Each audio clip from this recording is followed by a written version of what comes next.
주전전야 결국엔 큰 그림 그리자. 안녕하세요, 주식 강사 유튜버 민자대모가 자 보면 결국에는 SK하이닉스에 대한 부분, 그래서 73,100원에 대한 부분이 있죠. 그러면서 또 겁나게 좀 세게 주가가 강하게 올려주는 이런 어떤 모습이 또 많이 보여줄 수 있는 부분이 된다. 뭐 이런 어떤 점을 말씀드리면서, 그래서 자 보면 실적에 대한 부분이 이런 부분에서 자 보면 뭐 결국에는 삼성과 LG, 그래서 SK, 그래서 이런 부분 곡소리, 자 보면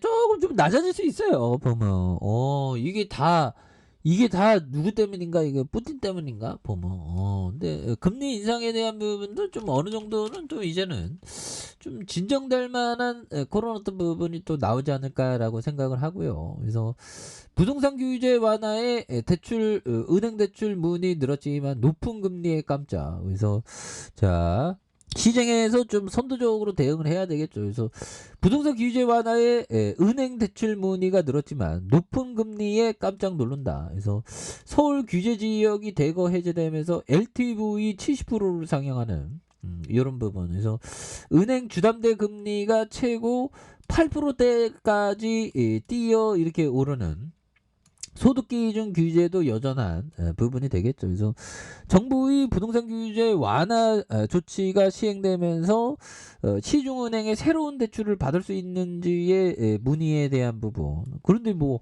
금리가 너무 오르니까, 그래서 그러나 시중의 주담금리가 최고 8%대로 올랐고 뭐 어떻게 이렇게 많이 오르냐 보면 그래서 차주별로 총 부채 원리금 상환율 DSR이 규제도 여전히 한 상황에서 실제로 대출이 늘어나기 어려울 것으로 보여진 이런 부분. 또 뭐 어느 순간에 또 달라질래요 모습 또 보여줄 수 있죠 보면.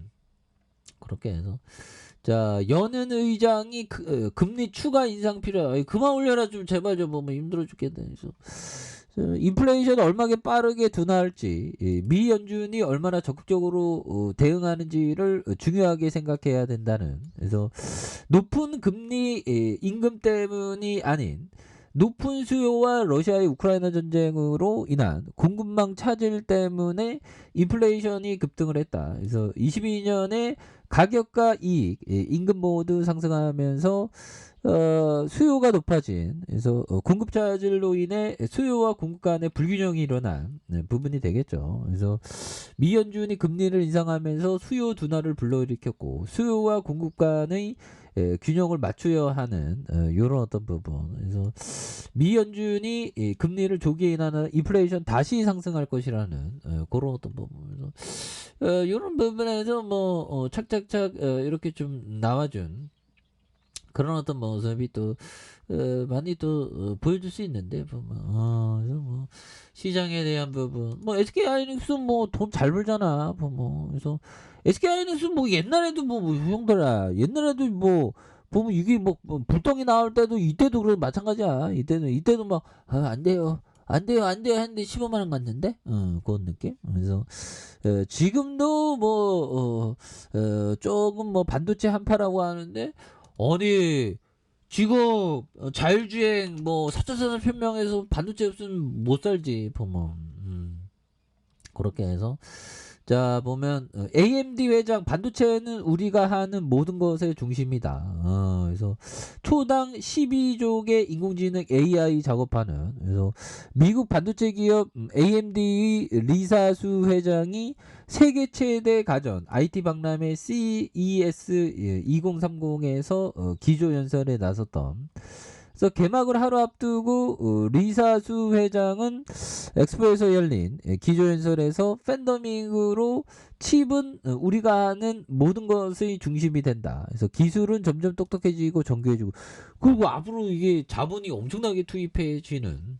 그래서 AI 인공지능이 세상을 엄청나게 바꾸겠죠. 그래서 AI는 그 손정희 형이 첫 번째도 옛날에는 브로드밴드 뭐 인터넷 깔라고 얘기했던 게 그 굉장히 어떤 그 김대중 대통령한테 얘기한 그런 어떤 부분이 있지 않습니까? 근데 보면 결국에는 참 통찰이 있어. 그래서 손정영이 첫 번째도 AI, 두 번째도 AI 뭐 이렇게 얘기했죠. 그래서 우리는 고성능 컴퓨터의 한계를 뛰어넘고 기술을 사용해 세계에서 가장 중요한 문제에 대한 솔루션을 만드는 데 주력하고 있는. 그래서 세상이 이거 엄청나게 바뀔 겁니다. 그래서 인공지능 AI를 비롯해서 게이밍, 헬스케어, 항공, 지속 가능한 컴퓨팅까지 다양한 파트너와 함께 기대된다. 그래서 차세대 프로세서인 라이징 7040을 공개한 그런 부분. 그래서 4나노 공정을 사용해서 250억 개 이상의 트랜지스터를 사용한 초당 최대 12조 개의 연산을 시행하는. 그래서 기존의 라이징 6000 대비 2배 이상 많은 수준이 되는. 성능 면에서 애플보다 30%, 인텔보다 45%더 빠른, 평균 수명도 30시간 이상이 되는 그런 부분. 그래서 이런 부분에 이게 반도체에 대한 부분이 굉장히 더 이렇게 그래서 정부가 이게 반도체 지원 이렇게 한다잖아. 근데 우리가 진짜 AI에 대한 공부는 끊임없이 많이 해야 됩니다. 그래서 정부가 반도체 투자 지원을 강화하면서 삼성전자와 SK하이닉스에 대한 반도체주에 대한 이런 부분. 그래서 반도체 등 세제 지원 강화 방안에 따른 반도체 시설 투자에 대한 세액 공제율이 대기업이 25%, 중소기업 35%까지 확대한. 그래서 기본 공제율이 8%에서 15%, 중소기업이 16%, 25% 오르는 그런 어떤 부분이 또 된다는 거죠. 예, 그렇게 해서 반도체 업계를 바라보는 전망이 충분히 가능성이 있는 예측이지만 공식적인 발표 있기 전까지 불확실성이 좀 남아있다고 또 얘기를 해주고 있죠. 예, 그런 점에서. 자, SK하이닉스에 대한 2조 7천억 5조, 12조. 그래서, 주가에 있어서, 자, 보면, 월봉과, 주봉에 대한 부분에 대한, 볼린저 밴드, 하단선, 일봉에서, 대바닥선에서 이렇게 좀, 잘, 이렇게, 보여주고 있는 월봉과 주봉에 대한 부분. 그래서 일봉에 대한 부분에 하단선에서 하단에 대한 부분에서 다시 한번 반등에 대한 부분은 굉장히 좀 세게 나와주는 모습을 한번 기대해 보도록 하겠습니다. 그래서 주가에 있어서 뭐 이렇게 뭐 너무 하단이 너무 대바닥선이었고요. 예, 그런 부분에서 다시 한번 역전이 또 충분히 또 굉장히 좀 세게 역전이 또 강하게 또 일어날 수 있는 모습을 한번 기대해 보도록 하겠습니다. 그래서 주봉의 하단에서 다시 한번 올려준 모습 한번 기대해 보도록 하죠. 자, 좋아요, 구독하기, 알람 설정까지 했던 분들 감사합니다. 사랑합니다. 축복합니다. 네, 고맙습니다.